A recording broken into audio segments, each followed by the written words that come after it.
Welcome to Jett Movement Academy. My name is Jeremy Hirschkorn. I'm the lead instructor here, as well as the facility owner. And today, we're going to do an off-broom workout for Quidditch. Check it out. First up is wrist work. So we're going to press the hands together with the fingers facing up. Then we're going to go with the thumbs up. Then we'll flip it over, thumbs down. And then we'll go up, down, dynamic, moving from one to the other. And then we're going to flip those fingers down, work on that opposite direction. Next, we're working at the elbow joint. Okay, karate chops out to the side, thumbs coming in. Then we're going to rotate palms down, and I'm really trying to work through the wrists. Then we'll flip it over, palms up. Then we're gonna go karate chops forward, trying to keep those elbows close together. Then we'll add some rotation with the thumb going up, thumb down. Next, take those elbows up high, chops towards the ceiling. Moving on to the shoulders with some back strokes, trying to reach up and around, nice big circles, rotating those shoulders. Then we'll go into both arms, big circles, trying to get as even with those circles as we can on each side. Reverse that, coming forward.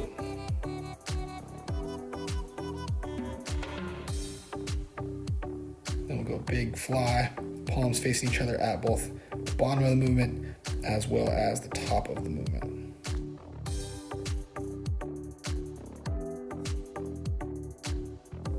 Now we're going to get into some squat variations. Okay, first one is the narrow squat, just about hip width with the feet. Then we'll work into a shoulder width squat, a little bit wider, a little bit deeper. Then we're going to open up those feet and get more of a sumo squat, getting more depth. Next is the forward and back lunge. Okay, trying to keep that posture upright. Okay, alternating feet after you go forward and back.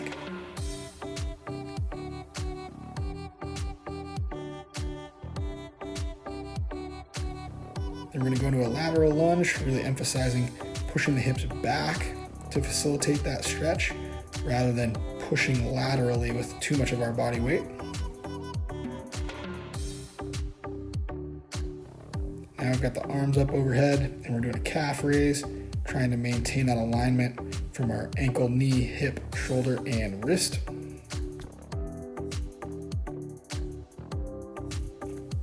Now it's time for some arm swings or some skiers. Yeah, hips going back to catch that downward swing of the arms, and then the hips driving forward to facilitate the arm swing up.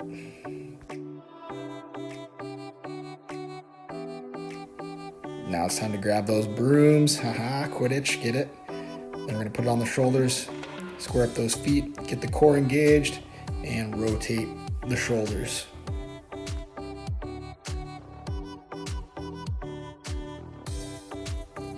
Now some lateral leg lifts, trying to keep that posture maintained as well. We want a lot of this movement to just be happening solely at the hip joint in that lateral plane.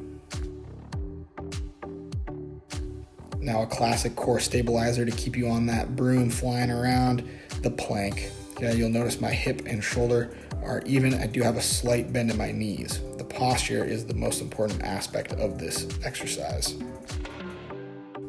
Now we're through the body weight section and we're going to add some weights here if you feel ready. Okay, this is called a goblet squat, which is pretty aptly named for the topic at hand. Now we'll take our lunges and turn those into a lunge walk with some weights at our side. Try to maintain that stability. We don't want those weights swinging all over, affecting our posture, tipping us over.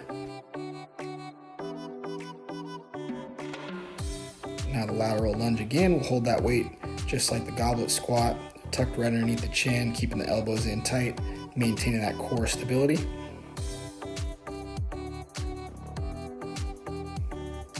Now we'll grab some dumbbells, add that to our overhead hold with a calf raise. Okay, pay attention to the ankles, trying to stay nice and in line with the shin here, not collapsing out to the sides. Okay, and we'll use those dumbbells as well for the arm swings here, so turn them into dumbbell swings. Now that timing of the hip hinge is going to be the most important aspect of this. Try to get into a nice flow, a nice rhythm with that. Back to the core rotations here, making sure we're engaging those abdominal muscles, keeping everything nice and tight, rotating those shoulders around, getting that good stretch side to side. Now to keep that broom under your control, you're going to want some curls. The biceps are going to be essential in keeping you tight on that broom and moving around quickly.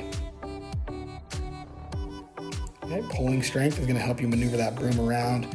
None better than the high plank row. Okay, maintaining that nice solid spine and creating some rotation in the shoulders. All right, now to finish up, we're going to do a couple grip strength exercises. This is a static hang. We want to make sure it's an active hang rather than a passive hang. So right there, you'll see I'll kind of let myself get passive, and then I'll re-engage those shoulder blades to get that upper back working strong. All right, the last exercise you're going to do to finish this off is for grip strength. You're going to get a big old bucket of rice, dry rice, not cooked. Get your hand in there and you're going to squeeze and extend. And we really want to emphasize opening the hand because you're going to be gripping that broom so much. It's going to create a lot of tension in the forearm. So we want to work on expanding. So dig down into the rice, expand the hand. Dig down into the rice, expand the hand. And that will help counterbalance that grip strength, keeping those forearms and wrists nice and healthy.